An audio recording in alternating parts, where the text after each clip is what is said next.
ভারত বিশ্বের পঞ্চম বৃহত্তম অর্থনীতি, চাঁদের দক্ষিণ মেরুতে পা রাখা প্রথম দেশ। কিন্তু এই জাঁকজমকপূর্ণ সাফল্যের আড়ালে লুকিয়ে আছে এক গভীর ক্ষত।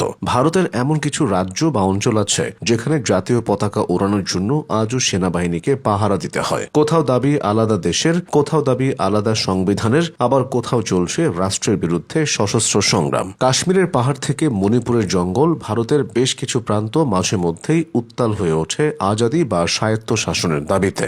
আসুন জেনে নেওয়া যাক ভারতের সেই সব বিপজ্জনক অঞ্চলগুলো সম্পর্কে যা দিল্লির জন্য সব সময় মাথা ব্যথার কারণ হয়ে দাঁড়িয়েছে। মণিপুর গত 2-3 বছর ধরে এই রাজ্যটি কার্যত গৃহযুদ্ধে আগুনে জ্বলছে। মণিপুরের মূল সমস্যা হল জাতিগত বিভাজন। একদিকে উপত্যকায় থাকা সংখ্যাগরিষ্ঠ মেতেই হিন্দু সম্প্রদায়, আর অন্যদিকে পাহাড়ে থাকা কুকি খ্রিস্টান আদিবাসী সম্প্রদায়। এখানে পরিস্থিতি এতটাই খারাপ যে কুকি সম্প্রদায় এখন ভারতের কাছে আলাদা প্রশাসনের দাবি জানাচ্ছে। তারা বলছে মেতেইদের সাথে এক রাজ্যে থাকা তাদের পক্ষে আর সম্ভব নয়। যদিও তারা সরাসরি ভারত থেকে আলাদা হতে চাইছে না, কিন্তু রাজ্যের ভেতরেই একটি আলাদা রাজ্য তৈরির এই দাবি মণিপুরকে কার্যত দুই টুকরো করে দিয়েছে।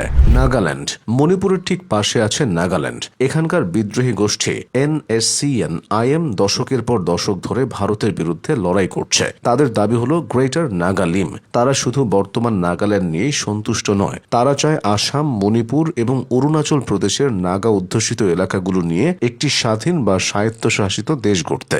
যদিও 2015 সালে মোদী সরকারের সাথে তাদের একটি শান্তি চুক্তি সই হয়েছিল, কিন্তু সমস্যা মেটেনি, কারণ নাগা বিদ্রোহীরা ভারতের সংবিধানের পাশাপাশি নিজেদের জন্য আলাদা পতাকা এবং আলাদা সংবিধান দাবি করে বসে আছে। ভারত সরকার স্পষ্ট জানিয়ে দিয়েছে এক দেশে দুই পতাকা চলবে না। ফলে শান্তি আলোচনা আজও ঝুলে আছে, আর তলে তলে বাড়ছে অসন্তোষ।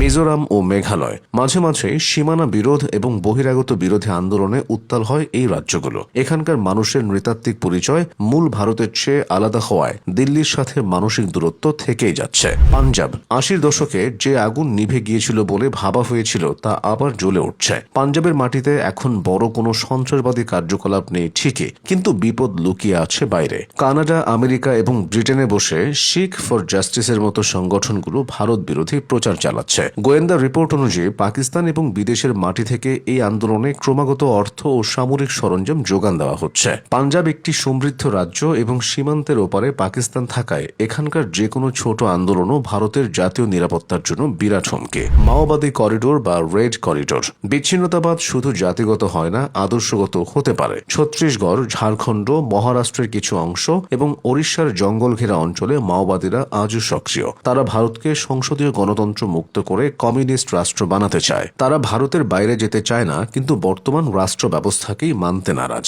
এই রেড করিডোর ভারতের বুকের ভেতর এক স্থায়ী ক্ষত। কেন্দ্রীয় স্বরাষ্ট্রমন্ত্রী অমিত শাহ দাবি করেছেন যে নকশালপন্থা এখন শেষ পর্যায়ে এবং অ্যাফেক্টেড জেলার সংখ্যা 11তে নেমে এসেছে। তবুও ছত্তিশগড় বা বস্তারের গহীন অঞ্চলে আজও ভারতের সংবিধান চলে না, চলে মাওবাদীদের জনতানার সরকার। কাশ্মীর 1947 সাল থেকেই ভারতের সবচেয়ে বড় চ্যালেঞ্জ জম্মু ও কাশ্মীর। 2019 সালে 370 ধারা বাতিলের পর ভারতের দাবি ছিল সেখানে শান্তি ফিরেছে, কিন্তু উপত্যকার একটি অংশ আজও পাকিস্তানের মদতপুষ্ট হয়ে ভারত থেকে আলাদা হতে চায়। কাশ্মীর হয়তো ভারতের মানচিত্রে অটুট আছে, কিন্তু আন্তর্জাতিক চাপ এবং এখানকার মানুষের মন জয় করা দিল্লির জন্য আজও বড় চ্যালেঞ্জ।